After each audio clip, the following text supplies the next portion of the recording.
అక్కడి నుంచి సుఖమహర్షి చెప్పడం ప్రారంభించాడు.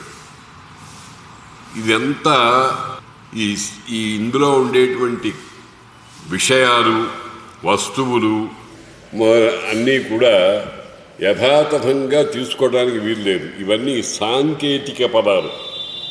సాంకేతిక పదాలంటే దాని ద్వారా తత్వంలో ఉండేటువంటి కొన్ని రహస్యాన్ని మనం తెలుసుకోవాలన్నమాట. ఇంగ్లీష్లో ఎలిగరీ అని అంటారు. అటువంటి లక్షణం కలిగినటువంటి కథ ఇది. అమృత సముద్రం ఉంది. అయ్యా రాజా విను, అమృత సముద్రం ఒకటి ఉంది.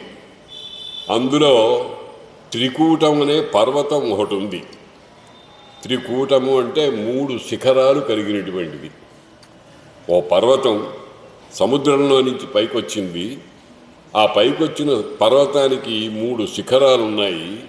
ఆ 3 శిఖరాలు ఒకటిట బంగారంట, ఒకటి ఇనుముట, ఒకటి వెండిట. కాంచన అయస్సార కలధౌతమయములు. కాంచనం అంటే బంగారము, అయస్సారం అంటే ఇనుము, కలధౌతం అంటే వెండి. ఒక పర్వతం మీదనే అంతంత దూరంలో ఒకటేమో బంగారపు శిఖరంట, ఇంకొకటి ఇనుము శిఖరంట, ఇంకొకటి వెండి